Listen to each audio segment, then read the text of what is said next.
Another day, another gala, another adventure. Papunta tayo ng Ninoy Aquino International Airport. Ang inyong lolang Mahadera at ang inyong lolo Fabio is gagala na naman. And this time, hindi tayo sa Pilipinas gagala. Mag-out of the country tayo. Punta tayo ng Indonesia. Ayan, maaga kaming umalis ngayon dahil ang flight namin is gabi. Darating tayo dito sa Naya, hapon na, medyo madilim-dilim na. So, 3 hours before the flight, kinakailangan nasa airport na kami. Travel. Share ko sa inyo ang aming road travel papuntang Naya Airport.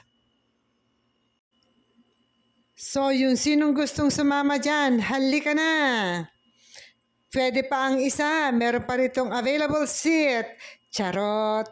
Kung meron kang ticket at passport, halika, gora na, sama ka na sa amin.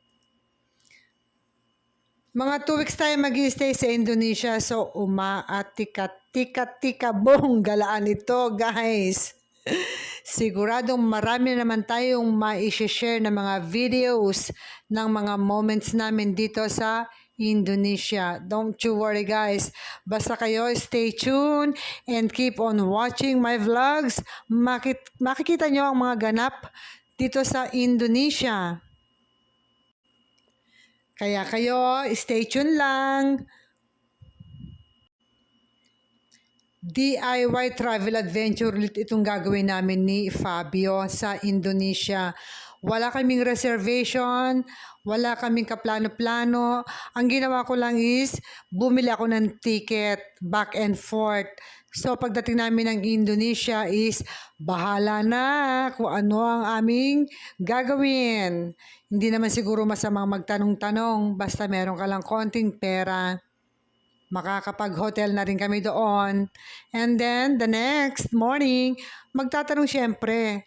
Hindi naman siguro bawal magtanong. Kaya, sa mga paglakad-lakad namin to sa bawat gala, madalas ako magtanong. Para hindi kami mawala at hindi kami maligaw. Para malayo-layo rin ang aming marating sa kagagala. Sana nga lang magkasya itong baong kong budget namin ni Fabio for 2 weeks. Itong aking lolo medyo magastos palaturok. Okay guys, so hanggang dito na lang. Keep on watching. Keep safe everyone and see you on my next vlog kapag nasa Indonesia na kami. Bye for now. Stay tuned. Doon sa mga nakapag-Indonesia na, please guys, paki-comment down below naman kung saan maganda ang pasyalan sa Indonesia. Thank you!